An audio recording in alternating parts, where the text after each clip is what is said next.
Жалбата, кои се вашите забелешки околу исказот на Нинџа на почетокот, рече дека му се заканувале. Тој ваш клиент, кој, кога, како му се заканувал, дали сте информирани? Вака, прво околу делот на заканите, он веќе средствата за јавно информирање објавија дека веќе се води постапка за заканите кои ги имал во затвор. Сабајле го извести судот дека некои лица му се заканувале при транспортот во судот.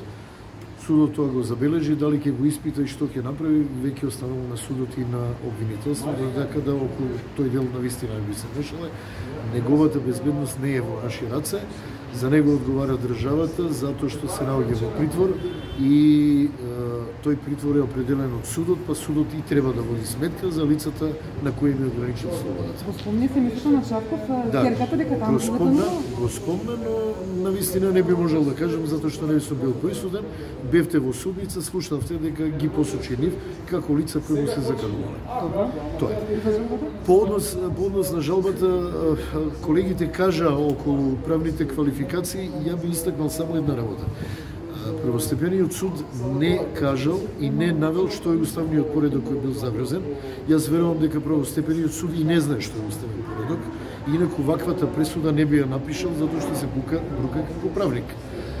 Не може уставен поредок да бидат двајца пратеници за кои тврди во пресудата дека биле таргет, ниту избор на председател на собрание кој веќе бил извршен од кога се случиле настарите. Тврди дека имаме терористичко загрозување и терористи во судницата, но не даде појаснување како ја утврдил терористичката организација, која е терористичката организација, кои се членовите, по чив претходен договор и на кој начин постапувале. Ако е тоа само поради носење на маски, знам дека и судот сега носи маски и обвинителката, која го бранеше предметот, па тоа не може да биде причина и единствен доказ за некого да наречете терорист.